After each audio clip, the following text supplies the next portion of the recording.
भगवंताने आपल्यावर काय केली? कृपा केली. खरंय गे?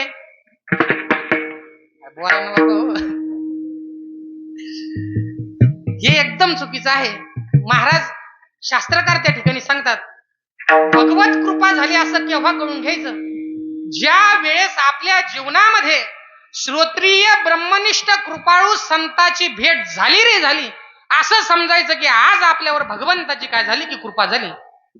जे श्रोत्रिय आहे, ब्रह्मनिष्ठ आहे, कृपाळू आहे, अशा संत महात्म्याची भेट आपल्या जीवनात झाली तर असं समजायचं की आज आपल्यावर भगवंताने काय केली की कृपा केली. थोडक्यात सांगतो, आज आपल्या भागाचं वैभव परमपूज्य गुरुवर्य बाबा एवढ्या मोठ्या संत महात्म्याची कृपा आपल्या जीवनात घडणं म्हणजे हे आपल्यावर भगवंताच्या कृपेचं काय आहे की एक लक्षण आहे. म्हणून सज्जनांनो, अशा महात्म्याची भेट झाली रे झाली असं समजायचं की भगवंताने आपल्यावर काय केली की कृपा केली. आणि म्हणून जगद्गुरु तुकोबाराय म्हणतात, कोण पुण्य त्याचा होईन सेवक जी द्वंद्वाधिक दुराविल. आणि म्हणून त्या संताची कृपा झाली तर आपल्याला त्या ठिकाणी वैराग्य निर्माण व्हायला पाहिजे. बघा बांधका कसं काय लागलं माऊली? हॅलो विठाल,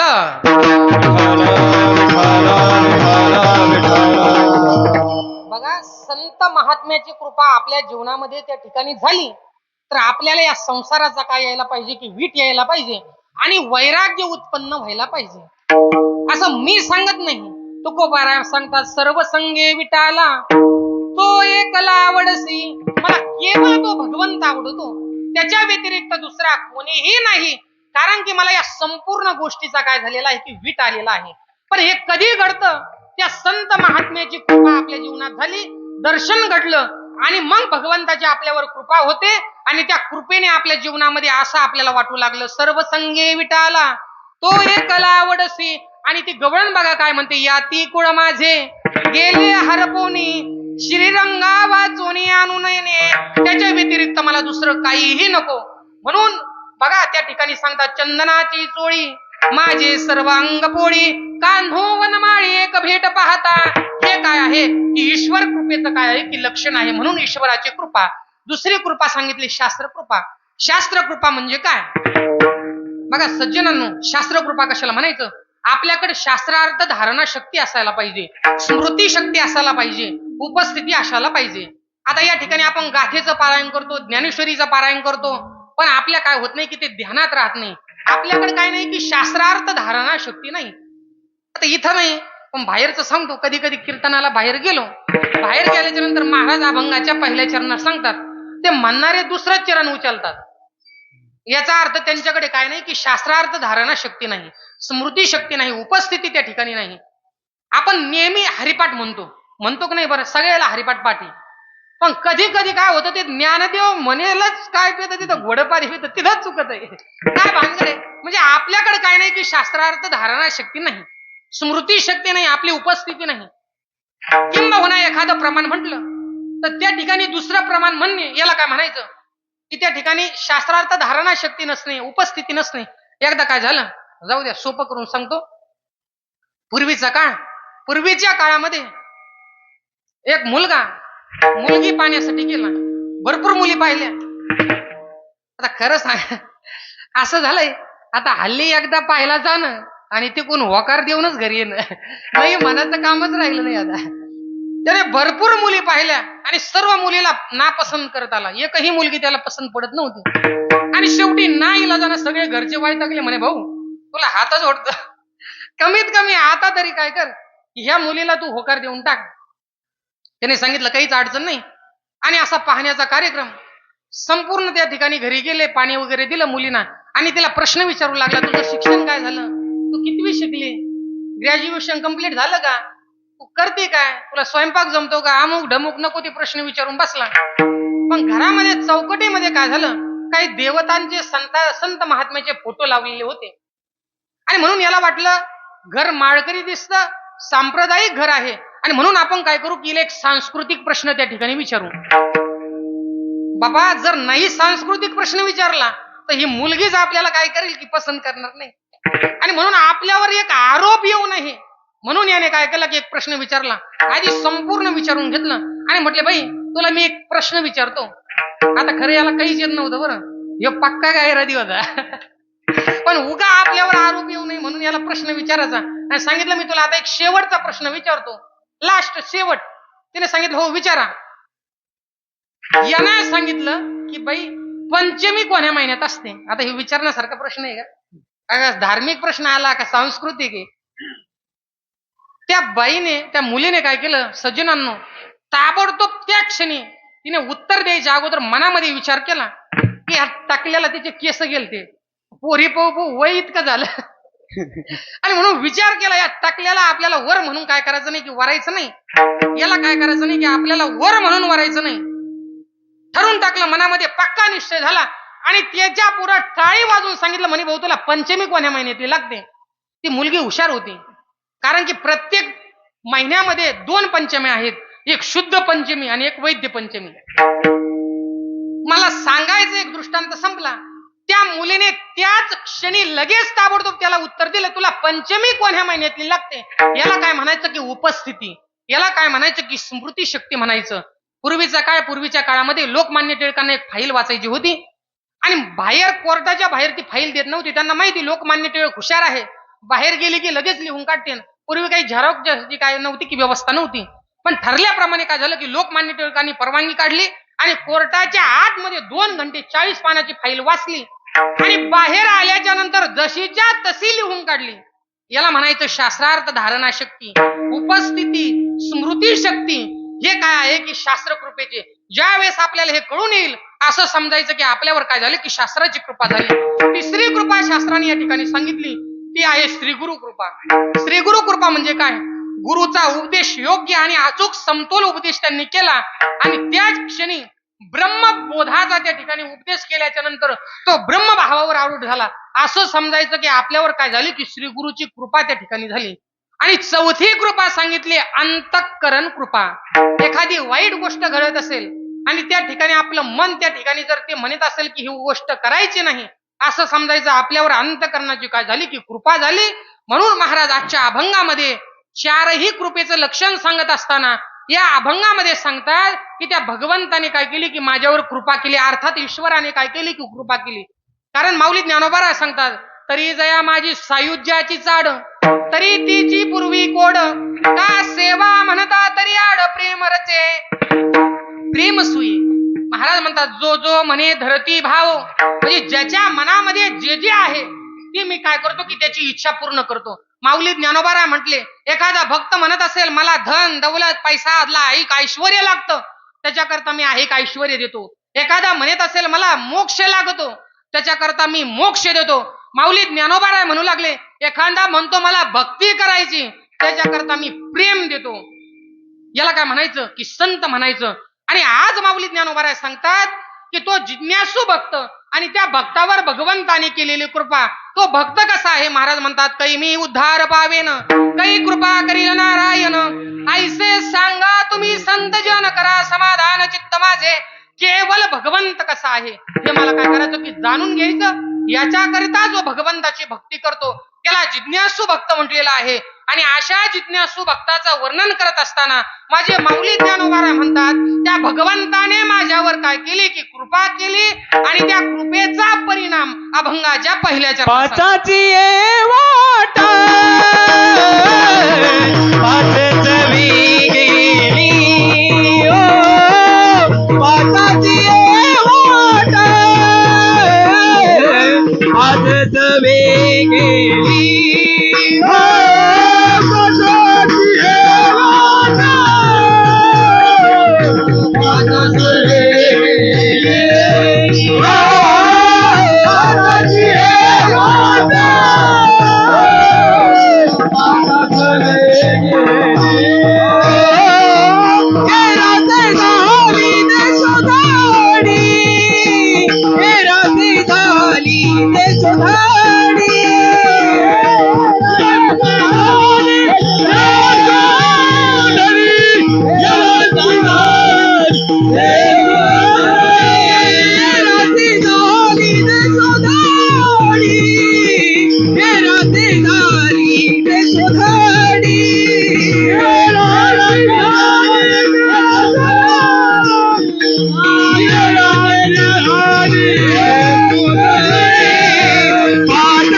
पाचाची वाट पाचास वे गेली येरांसी जाहली द्विशोधडी. अभंगाला काय झाली की सुरुवात झाली. तुम्ही म्हणसान बाबा आता उगाच येऊन बसलो कीर्तनाला. बघा सज्जनांनो, तुम्ही जर लक्षपूर्वक जर कीर्तन ऐकलं की तुमच्या काय होईल की लक्षात येईल. आणि लेच जर एखाद्याला ढुलका लागत असेल तर असा बारीक चिमटा घ्या, तसा भांडणात घ्या, तसा चांगला 2-4 दिवस का नरला पाहिजे. झोपू नका. ध्यान दिलं तर तुम्हाला काय होईल की कळून येईल. कारण की माऊली ज्ञानोबरायचं चिंतन कसं आहे की थोडस अवघड चिंतन आहे. पण माझ्या बुद्धीप्रमाणे मी तुम्हाला सांगण्याचा काय करतो की एक प्रयत्न करतो. महाराज म्हणतात पाचाची वाट पाचा सवे गेली येरांशी जाहली देशोधडी. सर्वांना विनंती करतो, आता मला जर एखादं प्रमाण आलं तर म्हणू नका. आपला वेळ थोडा राहिला, अर्धाच घंटा राहिला. बघा सज्जनांनो, आपण पाचाची वाट पाचा सवे गेली. मला वाटतं वाट लावली, याची वाट लावतो, यांना वाटाला लावून येतो. हे शब्द आपल्या सर्वांच्या काय आहे की परिचयाचे आहे. एखादे पाहुणे आले की आपण काय म्हणतो, थांबा मी यांना काय करतो की वाटाला लावून येतो. एखादा डोक्याच्या वर चालला की थांबा याची वाटच लावणं लागते. आपल्याला वाट लावायची नाही. बस हे शब्द आपल्या काय आहे की परिचयाचे आहे. म्हणून सांगतो बघा सज्जनांनो, हे पाचाची वाट पाचा सवे गेली म्हणजे काय की आपले सर्वांची जी शरीर आहे हे कशाचे आहे सांगू का? पंचमहाभूताचे काय आहे की शरीर आहे.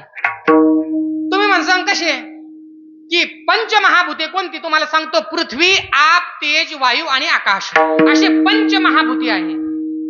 पृथ्वी म्हणजे माती, आप म्हणजे पाणी, अग्नी, तेज म्हणजे काय आहे की अग्नी आहे, वायू म्हणजे काय आहे की वारा आहे, आणि आकाश म्हणजे काय? अवकाश. आणि त्याला दुसरा शब्द आलेला आहे की पोकळी आलेला आहे. हे पंचमहाभूताचा काय आहे की आपले सर्वांचे शरीर आहे. बघा सज्जनांनो, आपण जर लक्ष जर दिलं तर आपण कुंभाराकडे गेल्याच्या नंतर कुंभाराकडे जे गाडगं असतं, गाडगं ते कशाचं आहे बरं? केवळ मातीचं आहे का? केवळ मातीचं नाही, तर ते पंचमहाभूताचं आहे. कसं तुम्हाला सांगतो. मला एक सांगा, गाडगं बनवण्याकरता नुसती कोरटी माती घेतली तर जमन का बरं? तुम्ही कमीत कमी होकार द्या बाबा विचार. तुम्ही जर बोलले नाही तर माझ्या जीवात जीव येणार नाही. कमीत कमी हा म्हणा, चुकू का हुकू, इथं कोण येतो मला बाहेरचा थोडी महाराज आहे, गावातला. नुसती कोरट्या मातीचं गाडगं तयार होईल का? नाही होणार. बरं मग गाडगं करण्याकरता काय लागेल? माती. दुसरी गोष्ट काय लागतं? पाणी लागतं. असं बोलत चला. पाणी लागतं. पुन्हा काय लागतं? नुसतं पाणी जमन का अग्नी पण लागेल? त्याला अग्नी लागतो. एवढंच नाही, नुसतं अग्नी भागून चालेल का वायू पण लागेल? ते गरम झालेलं सुकण्याकरता वायू पण त्या ठिकाणी लागेल. बरं वायू चालतो, पोकळी जमती का नाही जमत? आकाश लागेल का नाही? आकाश लागेल. म्हणजे डेऱ्याच्या आतील जो भाग आहे तो आकाशाचा भाग आहे. त्याला काय म्हणायचं की पोकळ भाग. आता हे जे काही रिकामा भाग आहे याला काय म्हणायचं की मठा आकाश म्हणायचं. आपण याच्यात बसलेलो आहे म्हणून याला काय म्हणायचं की मठा आकाश. घाटातील जे आकाश आहे त्याला म्हणायचं घटा आकाश, आणि बाहेरचं जे आकाश आहे त्याला म्हणायचं महाआकाश. म्हणून ते डेऱ्याच्या आतील जे आकाश आहे त्याला म्हणायचं मठा, त्याला काय म्हणायचं की घटा आकाश म्हणायचं. बघा म्हणजे गाडगा तयार करण्याकरता काय लागतात? पंचमहाभूते लागतात. साधी गवताची काडी जरी उगवायची असेल तर त्याच्याकरता काय लागेल? पंचमहाभूते लागेल. जाऊ द्या, यंदा सगळ्यांनाच गहू पेरलेले आहेत. मग गहू निसते पंचमहाभूताचे का केवळ मातीतच येतात बरं? ते तर गहू उगवण्याकरता काय लागतो की पंचमहाभूत लागले. गहूच नाही, मी सांगितलं गवताची काडी जरी असेल तर पंचमहाभूते. गहू कोरडवाहूत पेरून दिला तर जमंग का? पाणीच द्यायचं नाही, जमंग का तसं? पाणी द्यावंच लागणार आहे. म्हणजे गहू उगवण्याकरता पंचमहाभूते लागतात. पहिली गोष्ट लागते माती, त्याच्यात आपल्याला गहू पेरावा लागतो. दुसरी गोष्ट लागतं पाणी. एवढं जमत नाही, त्याला दमट वातावरण लागतं. उष्ण वातावरण उगवू शकते होण्याकरता थोडं दमट वातावरण लागतं. एवढंच नाही, थोडा वायू पण लागतो. कमीत कमी आल्याला गहू झोपण्याकरता वायू लागतो. एवढं वायू असून भागत नाही, तर त्याला आकाशही त्या ठिकाणी लागतं. म्हणजे गहू उगवण्याकरता काय लागतात की पंचमहाभूते लागतात. तुम्ही म्हणसान महाराज तुम्ही म्हणता गहू उगवण्याकरता पंचमहाभूते लागतात, पण या शरीरात आम्हाला पंचमहाभूते दिसत नाही. याच्यात पाणी दिसत नाही, अग्नी दिसत नाही. तुम्हाला एक गोष्ट सांगतो सज्जनांनो, भजन करा विठाल.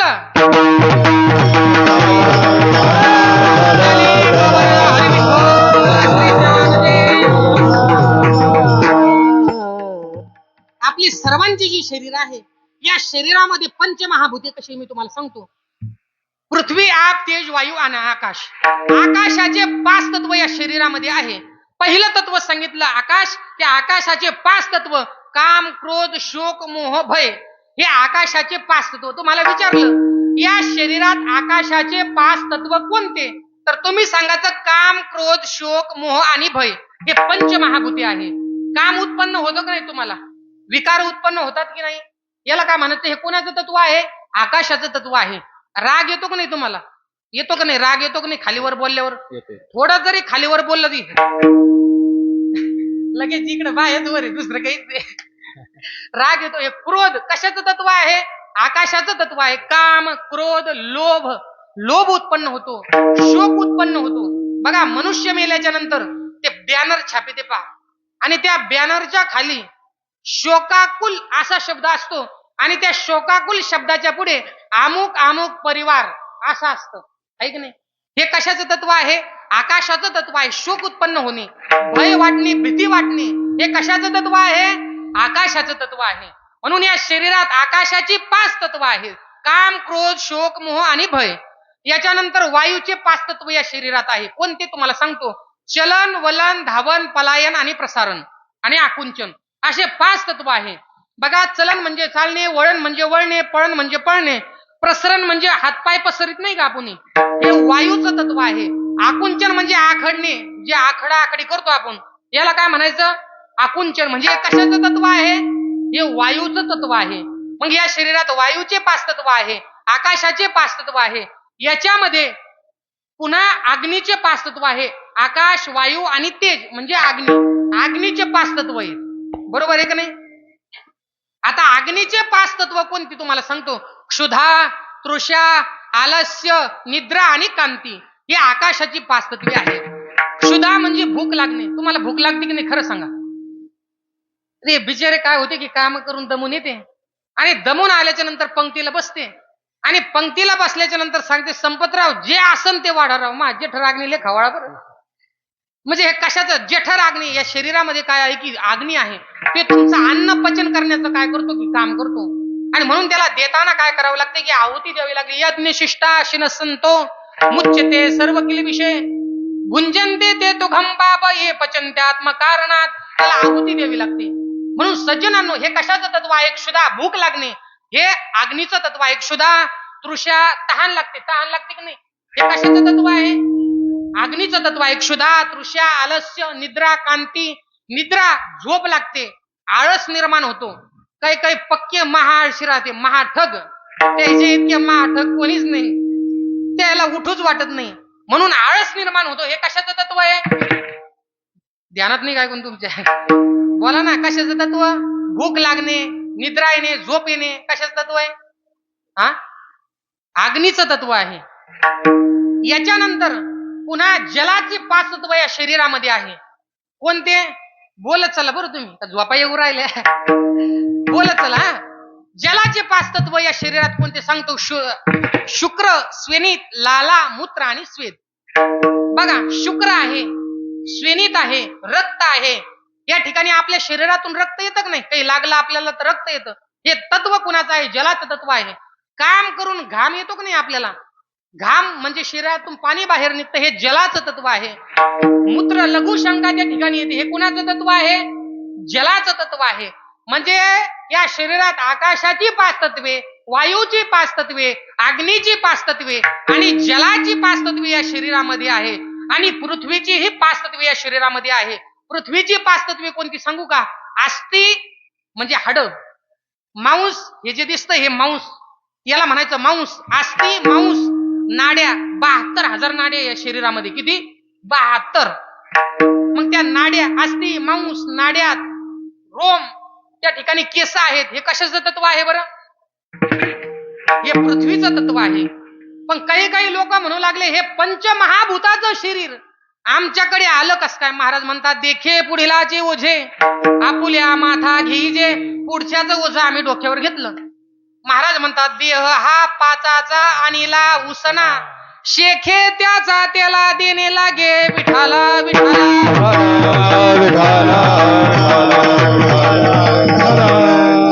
बघा सज्जनांनो, मला एक सांगा, उसनी आणलेली वस्तू जशीच्या तशी वापरून पुन्हा वापस करता का मोडून तोडून फेकून देता बरं? आता तुम्हाला वखर आणणं लागत, कधी बैला आणणं लागते दुसऱ्याचे. आपण शेतकरी लोक आहे, कोणाचे पैप छड्या कायनू बायनू अमुक धमुक आणावं लागतं. मग आणलेली वस्तू जशाच्या तशी वापरता का मोडून तोडून फेकून देता? हा, जशीच्या तशी वापरून काळजीपूर्वक त्याची त्याला काय करावं लागते की परत करावी लागते. तद्वत त्याचप्रमाणे हे पंचमहाभूताचं शरीर हे आपल्याला भगवंताने काय केलं की दिलेलं आहे. महाराज म्हणतात माणूस मेल्याच्या नंतर याच्यात काय राहत नाही की आकाशाची पाच तत्व राहत नाही. माणूस मेला तर आकाशाची पाच तत्व या शरीरात राहतात का? नाही राहत. बघा, काम, क्रोध, लोभ, मोह आणि भय हे आकाशाची पाच तत्व या शरीरात आहे असं मी तुम्हाला सांगितलं. पण माणूस मेल्याच्या नंतर आकाशाची पाच तत्व, मेलेल्या माणसाला राग येतो का? हो, नाही. आणि यदा कदाचित तर त्याला राग आला तर मग कसं होईन आपलं? म्हणजे त्याला राग येत नाही, क्रोध उत्पन्न होत नाही, काम विकार त्याच्या ठिकाणी नाही, त्याला भीती नाही, उलट त्याचीच आपल्याला भीती वाटते, आपली त्याला कोणाची भीती वाटत नाही. आता हल्ली लोक माणूस मेल्याच्या नंतर म्हणजे आकाशाची पाच तत्व त्याच्यात राहत नाही, पण लोक मेल्याच्या नंतर काय करतात दादा? ते माणूस मेल्याच्या नंतर त्याच्या तोंडात काय करतात की तुळशीचा पाला घालतात. मला एक म्हणायचं, त्याने आयुष्यभर कधी देवाचं नाव नाही घेतलं, त्याचा आणि देवाचा डायरेक्ट 36चा आकडा, देवाशी त्याचं आणि याचं काही पटतच नाही. कधी बाप जन्मी देवाचं मंदिर नाही, कधी देव नाही, धर्म नाही, कधी मुखामध्ये भगवंताचं नाम नाही. केवळ त्याच्या तोंडामध्ये काय की ज्या तोंडाने आपल्याला भगवंताचं नाम घ्यायचं त्या तोंडाने तो काय करतो की वाईट बोलू लागतो, शिव्या देऊ लागतो, दुसऱ्याचा तिरस्कार करतो. कशा करता करतो? आणि या तोंडाने भगवंताचं नाम घ्यायचं, त्या तोंडाने वाईट बोलतो. आणि मग मेल्याच्या नंतर ज्या तोंडाने आपल्याला काय करायचं की भगवंताचं कंठामध्ये नाम धारण करायचं, हा काय करतो की त्या तोंडामध्ये काय करतो की मांस त्या ठिकाणी घालतो. मांस खाणारे कमी आहे का? आपल्या गावात नाही बरं, बाहेरचं. मांस खाणारे, पुड्या खाणारे, तंबाखू चोळणारे, अरे ज्या मुखाने भगवंताचं नाम घ्यायचं त्या मुखात काय करतो आपण की कचरा टाकतो. आणि मग शेवटच्या वेळेस मेल्याच्या नंतर अंत काळाच्या वेळेला त्याच्या मुखामध्ये तुळशीचा पाला घालतो. मी तर त्यांना इथून पुढे सांगतो, प्रत्येक कीर्तनात सांगत आलो की त्याच्या तोंडात तुळशीचा पाला घालू नका. त्या बिचाऱ्या माऊलीला कशाला बाटवता बरं? त्या बिचाऱ्याच्या तोंडात एक काम करा, कोंबडीचे पखक वाचा, नाहीतर बेसरमीचा पाला घाला, सरळ सरळ. कशाला त्या तुळशीला बाटीचा? अरे ज्या मुखाने चांगलं नाव घ्यायचं. आणि म्हणून माणूस मेल्याच्या नंतर आकाशाची पाच तत्व त्याच्यात राहत नाही, वायूची पाच तत्व त्याच्यात राहत नाही. ते चालत नाही, बोलत नाही, पळत नाही. आणि ते चाललं पळालं तर बोललं तर आपण थांबू कधी? तर थांबणार नाही, कोणीच थांबणार नाही. म्हणून आकाशाचे पाच तत्व त्या शरीरात नाही, वायूची पाच तत्व त्या शरीरात नाही, अग्नीची पाच तत्व, त्याला भूक लागत नाही, त्याला तहान लागत नाही, त्याला निद्रा नाही, तो कायमचाच निद्रेत पडलेला आहे, तो आता उठत नाही. आणि म्हणून सज्जनांनो, जलाचे तत्व त्याच्यात राहत नाही, त्याला घाम येत नाही, त्याला लघुशंका येत नाही, त्याला रक्त नाही, उलट त्याला पाहून आपल्यालाच घाम येतोय. म्हणून आकाशाची पाच तत्व, जलाची पाच तत्व, वायूची पाच तत्व, तेजाची पाच तत्व या शरीरात राहत नाही माणूस मेल्याच्या नंतर. पण राहता राहिली पाच तत्व ती पृथ्वीची राहतात. बरोबर का? याच्यात माणूस मेल्याच्या नंतर अस्थि, मांस, नाडी, त्वचा आणि रोम हे काय राहतात की या पृथ्वी तलावर राहतात. पण अग्नी डाग दिल्याच्या नंतर त्या ठिकाणी काय होत नाही की ते राहत नाही. बघा सज्जनांनो, म्हणजे त्याच्यात अस्थि राहत नाही, म्हणजे त्या ठिकाणी राहतात, परंतु पूर्वी ते काय होतात की आपल्याला त्या गंगेमध्ये सोडून द्यावं लागतात. राहता राहिली पाच तत्व पृथ्वीची. महाराज म्हणतात हे पंचमहाभूताचं शरीर. आणि मग हे शरीर आपल्याकडे आलं, आल्याच्या नंतर हे महाराज सांगतात हे मातीचं शरीर आहे. आणि शेवटी कशामध्ये जाणार आहे की मातीतच जाणार आहे. ओले मृत्युकेचे मंदिर आत सहा उंदीर. याच्यामध्ये काय की सहा उंदीर आहे, ते विकार आहे, तो चिंतनाचा विषय नाही. म्हणून सज्जनांनो, हे शरीर मातीचं. एकाने मला विचारलं, महाराज काही माणसं काळी कस काय मग काही माणसं गोरी कस काय? त्याला सरळ सरळ सांगितलं, बाबा काही काळी माती काही गोरी माती.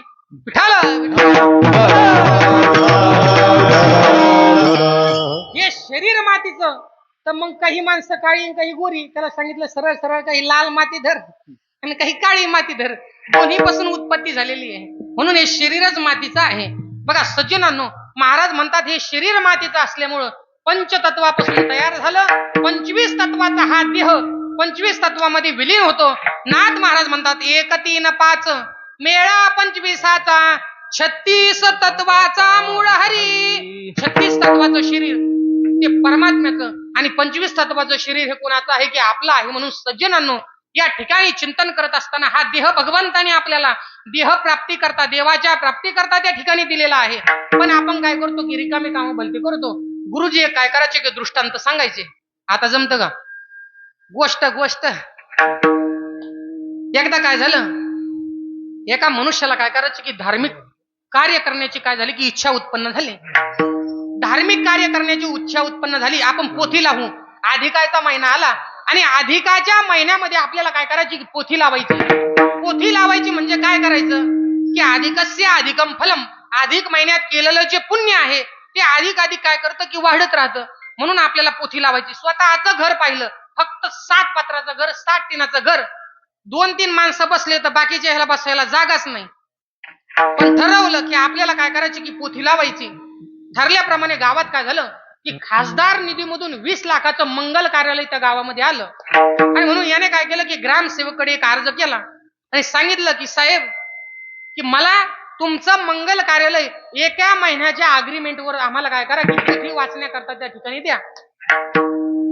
आता ज्या दिवशी अग्रीमेंट केलं त्या दिवशी असा धो त्या ठिकाणी पाऊस पडला. याच्याकडे चाबी आलेली होती आणि पाऊस पडला आणि याच्या संपूर्ण घरामध्ये काय झालं की पाणी गेलं.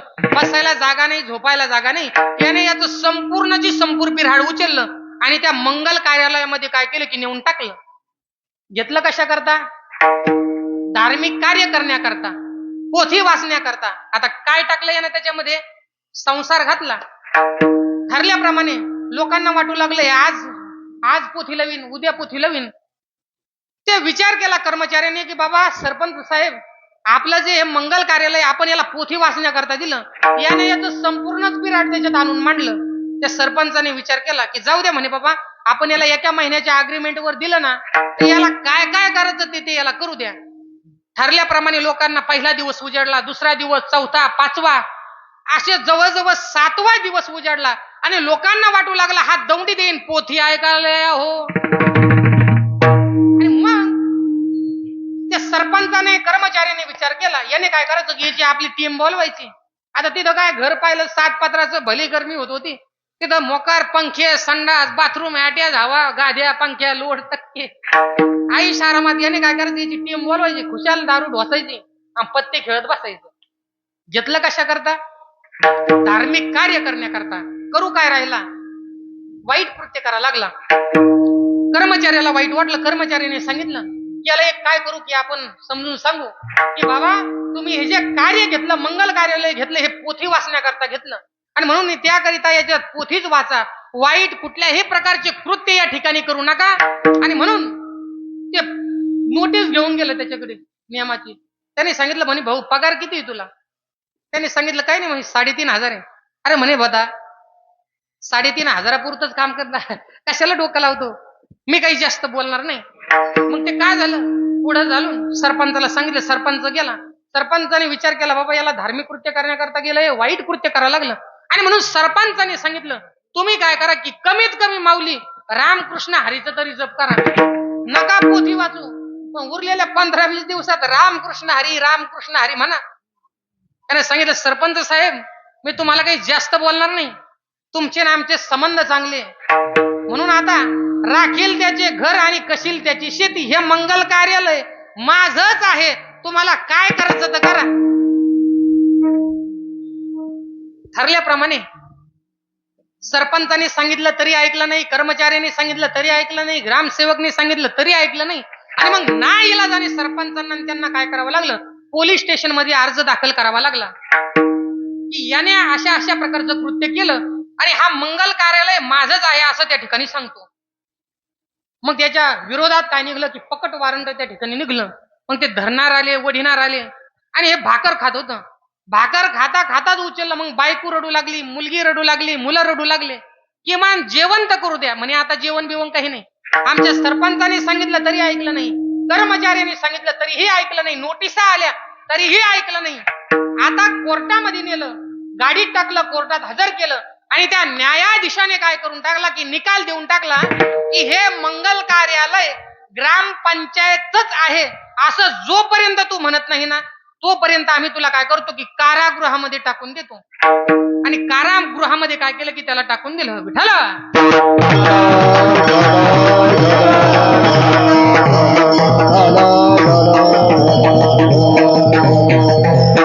बघा सज्जनांनो, दृष्टांत संपला. आता यावर सिद्धांत असा आहे की महाराज म्हणतात हे जे कुत्र्याचे, डुकराचे, मांजराचे हे जे काही जीवन आहेत हे तुम्हाला आम्हाला या ठिकाणी जे भेटले हे कशा करता भेटलेले आहे. हे जे त्यांना भेटले ते त्यांच्या कर्माचे भोग आहे आणि त्यांच्या जीवनामध्ये काय आहे की पारतंत्र्य अशा प्रकारचं आहे. कुत्र्याला कोणी भाकर टाकली तरच ते खातं का हाताने घरात येऊन खातं का ते. तुम्ही कडबा बैलाला टाकला तरच ते त्या ठिकाणी खाईल का ते हातानच सराट सोडीन, पाणी पिईन, करीन का तसं नाही करणार. का त्याच्या जीवनामध्ये पारतंत्र्य आहे आणि तुम्ही आम्ही या ठिकाणी स्वतंत्र आहोत. आणि मग तुम्ही आम्ही त्या देवाला, भगवंताला विनंती केली की देवा तू हे पंचमहाभूताचं शरीर आम्हाला दे. जशी त्याने त्या मंगल कार्यालयाची मागणी केली तशी या जीवाने देवाकडे मागणी केली की देवा हे पंचमहाभूताचं शरीर मला तुझ्या भक्ती करता दे, नामस्मरणा करता दे. आणि दिलं ना तर मी याच्यामध्ये काय करील. महाराज म्हणू लागले आठवीन पाय हा माझा नवस, रात्र आणि दिवस पांडुरंगा, रात्रंदिवस तुझंच ध्यान करीन, त्याच्या व्यतिरिक्त काहीच नाही. भगवंताने याला शरीर दिलं आणि शरीर दिल्याच्या नंतर याची मजा शब्द, स्पर्श, रूप, रस, गंध उपभोगायला मिळू लागले. कसे तुम्हाला सांगतो. कुत्र्याला गुलाबजामुन खाऊ घातले तर काही त्याला कळंग का नाही. तुम्हाला गुलाबजामुन खाल्ले तर लय चविष्ट आहे, स्वादिष्ट आहे, तुम्हाला त्याचा आनंद येतो, रसना.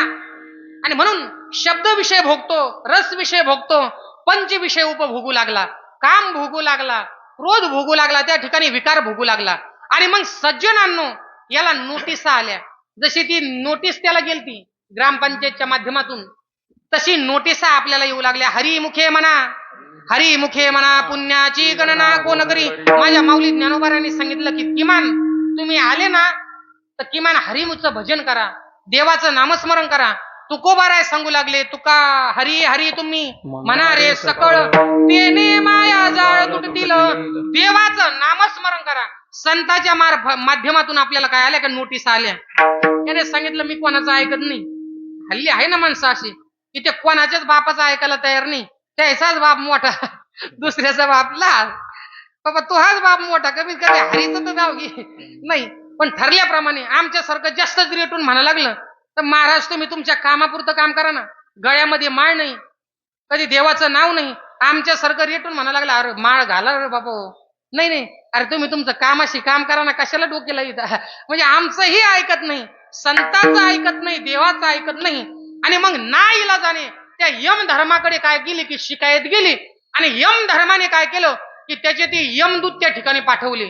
आणि यमदूत पाठवल्याच्या नंतर मग त्या ठिकाणी हात लिया नाही तेरा घास, ताटातील घास हातात आणि हातातली घास तोंडात आणि तोंडातील घास पोटात जाईपर्यंत माणसाचं सांगता येत नाही. आणि मग त्याचं वर्णन त्या ठिकाणी यम धर्माने त्याला उचललं. आणि मग महाराज त्याचं वर्णन करतात. बहीण बंधूचा कळवळा ते तर जानसी दयाळा, जेव्हा लागली यम शृंखळा तीही दुरी राहिली, देह अंगीची कामिनी ती दूर राहिली भुवनी, मी तव जळतसे स्मरिशा आणि अग्नी सवे घेतला. आणि मग त्या यमदूताने त्याला उचललं आणि उचलल्याच्या नंतर काय केलं की त्याने 184च्या योनीमध्ये या जीवाला काय केलं की टाकून दिलं आणि सांगितलं की हे पंचमहाभूताचं शरीर पंचमहाभूताचंच आहे असं जोपर्यंत तू म्हणत नाही तोपर्यंत तुला आम्ही या योनीमध्ये काय करतो की टाकून देतो. विठाला. आणि म्हणून सज्जनांनो त्या ठिकाणी यम धर्माने काय केलं की त्याला टाकून दिलं. म्हणून हे पंचमहाभूताचं शरीर पंचमहाभूताचंच आहे असा माझा काय झाला की निश्चय झाला, असं माझे माऊली ज्ञानोबा म्हणू लागले. म्हणून पाचाची वाट पाचा सवे गेली. सुटलं का चरण आलं ध्यानात. पाचाची वाट पाचा सवे गेली. हे पंचमहाभूताचं शरीर आणि याची 25 तत्व ही आपापल्या तत्वामध्ये काय झाली की विलीन झाली. आणि हे काय झालं की मला माझ्या माऊली ज्ञानोबारायाच्या कृपेने कळून आलं. आणि उत्तरार्धात महाराज सांगतात, येरांसी जाहली देशोधडी. उत्तरार्धात सांगितलं येरांशी जाहली देशोधडी. येरांशी जाहली म्हणजे काय त्याचं तुम्हाला चिंतन सांगतो. येर म्हणजे काय, या शरीराच्या आश्रयाने जे जे आहे त्याला काय म्हणायचं, येर म्हणायचं. आता मला सांगा, या शरीराच्या आश्रयाने काय काय आहे?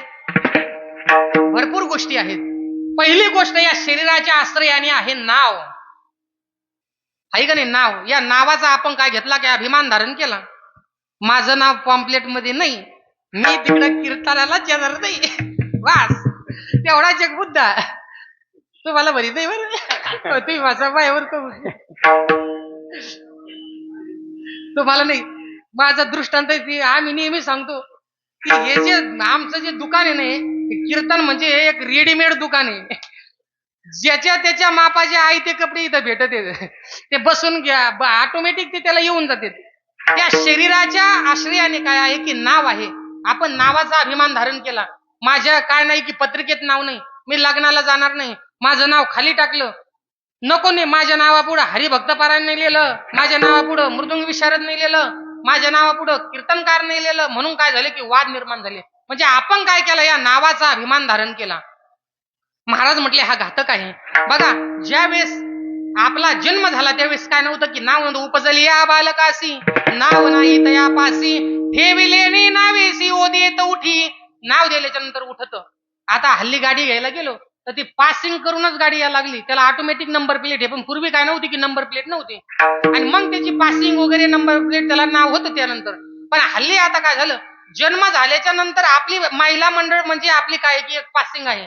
त्याच्या माध्यमातून आपण या ठिकाणी काय झालो की जन्माला आलो. आणि जन्माला आल्याच्या नंतर आपण नाव आपल्याला त्या ठिकाणी पडलं आणि नाव दिल्याच्या नंतर आपण या समाजामध्ये वावरू लागतो. पण या नावाचा आपण अभिमान धारण केला. महाराज म्हटले हा घातक आहे. माझ्यावर भगवंताची कृपा झाली आणि हे नावाचा अभिमान काय झाला की नष्ट झाला. म्हणून महाराज म्हटले येरांसी जाहली देशोधडी. अजून काय आहे, या शरीराच्या आश्रयाने आहे जात. मी धनगर, मी माळी, मी वंजारी, मी लाखा कोल्हाटी. कोल्हाटी एक जात आहे. मी कोळी आहे, मी मराठा आहे, मी पाटील आहे. अशा अनेक प्रकारच्या काय की जाती आहे. ज्याने त्यांना मी मातंग. प्रत्येकाने काय केला की जातीचा अभिमान धारण केला. प्रत्येकाला या जातीचा अभिमान आहे. त्या जातीसाठी किती वाद निर्माण व्हावा लागला. आणि म्हणून ही जात, गुरुजी म्हणतात की तुम्ही या जातीचा अभिमान धरू नका. कारण की या जातीमध्ये याता याती धर्म नाही विष्णुदासा, या रे लहान थोर याती भलती नारी नर. या जातीचा अभिमान धरू नका. आम्हाला आमच्याच जातीचा गायक लावायचा, आम्हाला आमच्याच जातीचा पाखवाजा, आम्हाला आमच्याच जातीचा महाराज. अरे तो गाला लावायला का कांदा आहे काय? कांदा लावाव, बटाट्या लावाव, मिरच्या लावाव. महाराज पुढे लावण्याची वस्तू आहे काय? म्हणून सज्जनांनो, या जातीचा अभिमान धरू नका. ही जात शरीराला आहे का मूळ आत्मतत्वाला आहे? बरं, शरीराला आहे. तुम्ही कसे आहे की त्याहून वेगळे आहात. म्हणून ब्रह्मचार्य, वानप्रस्थ, संन्यास, गृहस्थ हे आश्रम शरीराला आहे. या जीवाला आत्मस्वरूपाला काय नाही की नाही. म्हणून सज्जनांनो, महाराज म्हटले या शरीराच्या आश्रयाने नाव आहे, जात आहे, वर्ण आहे, आश्रम आहे. मी माझा रंग काळा, कोणी काळे बिचारे. आता आम्ही काळे झालो, ते देवाची कृपा करू. त्याला आम्हाला जसं जन्माला झटलं काळ, तुम्ही मला काही काही म्हणताय काळ्या. अरे बाबा म्हण बाबा काळ्या, मी पहिलाच काळा आहे. म्हणलं तू गोऱ्या, मी काळ्या तू गोऱ्या. ते गोर आहे, त्याला गोऱ्या जन्माला घातलं देवानी. आता बिचारी ज्याला गोऱ्या जन्माला घातलं ते इतकं नटतेत. आता जसं आहे, जैशी स्थिती आहे तैशा परी आहे, तसं राहायला पाहिजे. ते गोर आहे, त्याला अजून मोह निर्माण झाला, अजून चांगलं दिसायला पाहिजे. ते फॅरिंग लावलीच लावतं, काय नो बाय नो अमुक ढमुक काहून मी चांगलं दिसायला पाहिजे. अरे त्या मी नेहमी सांगतो, संत महात्मे सांगतात त्या परमात्मे इतका सुंदर कोणीच नाही. राजस सुकुमार मदनाचा पुतळा रवी शिशी कळा लोपलिया. त्या परमात्म्या इतका सुंदर या जगात दुसरा व्यक्ती नाही. म्हणून त्या परमात्म्यावरती काय करा की प्रेम करा. आपण रंगाचा अभिमान, मी ठेंगणा, मी बुट्टा, मी उंचा, जाडा, स्थूल, मी कसा आहे की जातवान आहे, मी मराठी आहे, मी पाटील आहे, मी धनगर आहे, मी कुणबी आहे, मी त्या ठिकाणी संपतराव, गणपतराव, श्यामराव, संपतराव असा नावाचा अभिमान धारण केला, जातीचा अभिमान धारण केला, रंगाचा अभिमान धारण केला. आणि म्हणून महाराज म्हटले हा संपूर्ण गोष्टी काय झाल्या की नाहीशा झाल्या आणि म्हणून त्या देशोधडीला गेल्या म्हणजे निघून गेल्या. म्हणून महाराज म्हटले येरांशी जाहली देशोधडी, सर्वांची काय झाली की देशोधडी झाली. आणि या आत्मतत्व काय कसं आहे की नैनम छिंदंती शस्त्राणी नैनम दहती पावकः, आपल्याला हे शरीर इथंच सोडायचं आणि आपण कसं आपण या ठिकाणी आता मी कीर्तन करून गेलो मग मेलो होईन का बरं? नाही. समजा या ठिकाणी हा जीव ह्या बा कीर्तनकार आला, आता मी ह्याच गावातला असल्यामुळे मला काही बाहेर जाता येत नाही. म्हणजे कीर्तन करून गेलो तर कीर्तनकार गेला म्हणतो का मेला म्हणतो? डायरेक्ट गेला म्हणतो. तद्वत त्याचप्रमाणे मनुष्य मेल्याच्या नंतर जीव गेला म्हणतो का मेला म्हणतो? जीव गेला म्हणतो आणि शरीर काय होतं की या ठिकाणी राहतं. वासांसी जीर्णानि यथा विहाय नवानि गृह्णान्ति नरोपराणि तथा शरीरानि विहाय जीर्णान् नन्यान्नि सयाति नवानि देहि. जैसे जीर्ण वस्त्र सांडीजे मग नूतन फेडीजे तैसे देहांतरा ते स्वीकारीजे चैतन्यनाथे. महाराज म्हटले की जीव कसा आहे की याहून वेगळा आहे आणि आत्मतत्व कसं आहे की त्याहून वेगळं आहे. म्हणून मला काय झालं की येरांसी जाहली देशोधडी, मला कशाचाच अभिमान राहिला नाही. म्हणून पाचाची वाट पाचास वे गेली येरांसी जाहली देशोधडी. असो. आणि दुसऱ्या चरणात या ठिकाणी सांगतात आपला वेळ झाला. महाराज म्हटले 11 होते ते धरोनिया नेले 12 ते रागिले धन माझे. दुसऱ्या चरणात आपण प्रवेश केला. महाराज म्हणतात 11वं जे मन आहे ना देवा मला हे कळालं, पंचमहाभूताचं शरीर पंचमहाभूताचंच आहे असा माझा काय झाला निश्चय झाला. आणि म्हणून ते संकल्प विकल्प करणारं मन भगवंताने काय केलं की धरून नेलं.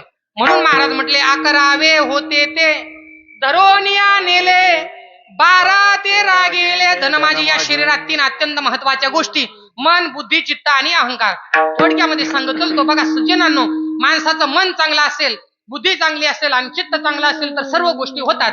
बघा सज्जनांनो, या ठिकाणी कितीही करोडपती मनुष्य असेल आणि बराळ्याच्या दवाखान्यात जर ट्रीटमेंट घेत असेल तर कोण त्याला मुलगी देण्याचा विचार करेल? बरं, कोणीही करणार नाही. का तर त्याचं मन चांगलं नाही, बुद्धी नाही, चित्त चांगलं नाही. आता हे जे क्लास 1 अधिकारी होतात, ऑफिसर, कोणी डॉक्टर, कोणी PSI, अमुक ढमुक जे काही या ठिकाणी होतात, हे काय आहे की त्यांची बुद्धी आहे. बुद्धी सतेज गती असेल तर त्या ठिकाणी काय होतं की त्यांची त्या ठिकाणी प्रगती होते. आणि जर त्या ठिकाणी मंद बुद्धी असेल तर त्या ठिकाणी काय होते की अपगती त्या ठिकाणी होते. म्हणून बुद्धी ही चांगली पाहिजे. बघा सज्जनांनो, चित्त ही तसंच आहे. आणि हे मन हे संकल्प विकल्प करतं. कसं तुम्हाला थोडक्यामध्ये सांगतो. या मनाने काय केलं, हे देह कसा आहे पंचमहाभूताचा आणि पंचमहाभूताचं शरीर कसं आहे जड आहे. पण या देहाचं मर्यादत्व या जीवावर त्या आत्म्यावर काय लावलं की जीव दशेला आणण्याचं काम या मनाने केलं. कसं मी तुम्हाला थोडक्यामध्ये सांगण्याचा एक दृष्टांत देतो शेवटचा. बघा सज्जनांनो, एकदा काय झालं, एका राजाच्या मुलाची सोयरीक जमत नव्हती. काय झालं सोडून द्यायचं आपल्याला. एका राजाच्या मुलाची सोयरीक जमत नव्हती आणि म्हणून ते भरपूर हातात झालं. मुलगी पाहून त्याला काही मुलगीच भेटना. कारण की ती परिस्थिती ही परिस्थिती जर मला आता ती बरोबरच वाटायला लागली. कारण की हल्ली मुली भेटत नाही. आणि म्हणून त्या राजाकडे एक प्रधान होता. त्या प्रधान त्याची इमानाने इतभारी काय करायचं की सेवा करायचा. त्याला त्या राजाची दया आली. कारण की राजा काय झाला की सतत दुःखामध्ये असायचा. आणि म्हणून आपल्याला काय करायचं की याचं लग्न करायचं. ठरल्याप्रमाणे ते दूरदेशी गेला आणि दुसऱ्या राजाची काय करू लागलं की चाकरी करू लागलं. त्या दुसऱ्या राजाचा विश्वास संपादन केला. इतका विश्वास संपादन केला, खूप विश्वास संपादन केला आणि सांगितलं की राजेसाहेब, या तुमच्या मुली करता आमच्याकडे एक सुंदर मुलगा आहे. तुमची मुलगी आणि आमच्या राजाचा मुलगा सोयरीक चांगली काय होईल की त्या ठिकाणी जमेल. राजाने विचारलं मुलगा कस काय? त्याने सांगितलं काय वर्णन करावं. मुलगा इतका सुंदर आहे, एक हाती सत्ता आहे म्हणे त्याची, दुसऱ्याच्या हातात सत्ता नाही, त्याच्याच हातात कारभार आहे. आता इतकी सोय म्हणल्यावर कोणाच्या पोरीच्या बापाला वाटणार नाही की आपली मुलगी तिथं जावं.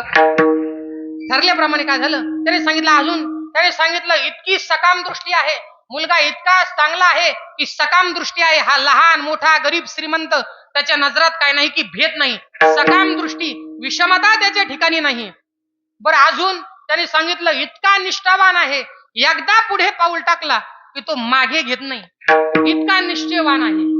राजाला वाटलं बाबा आपण इतक्या दिवसाची सोयरीक पाहतो, आपल्या मुलीची सोयरीक जमाना, आपण काय करू की या सर्व गोष्टींनी संपन्न असलेला मुलगा आपल्या पादरात पडला, आपण काय करू की आपल्या मुलीचा विवाह त्याच्या बरोबर लावून देऊ. ठरल्याप्रमाणे काय झालं की त्यांचा विवाह सोहळा थाटामाटात काय झाला की पार पडला. झालं ना लग्न? बुंदी खाल्ली नाही का तुम्ही? लग्न सोहळा पार पडला आणि तो गडी पूर्ण अर्धांग वायूचा पेशंट निघाला.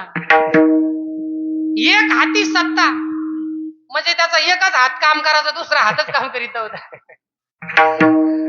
सकाम दृष्टी, त्याचा एकच डोळा काम करायचा, दुसरा डोळाच काम करीत नव्हता. ते अर्धांग वायू झालता ना त्याला. आणि एकदा पुढे पाऊल टाकला की मागे येत नव्हता, त्याला लखवा मारलेला होता. कशाला पाहिजे येईन पुढं? दृष्टांत संपला. मला सिद्धांत एक सांगायचा, एवढ्या सुंदर मुलीचा विनाश कोणी केला हो? त्या प्रधानाने केला, अर्थात त्या मनाने केला. म्हणून आपल्याला जीवदशेला आणण्याचं काम या मनाने केलं.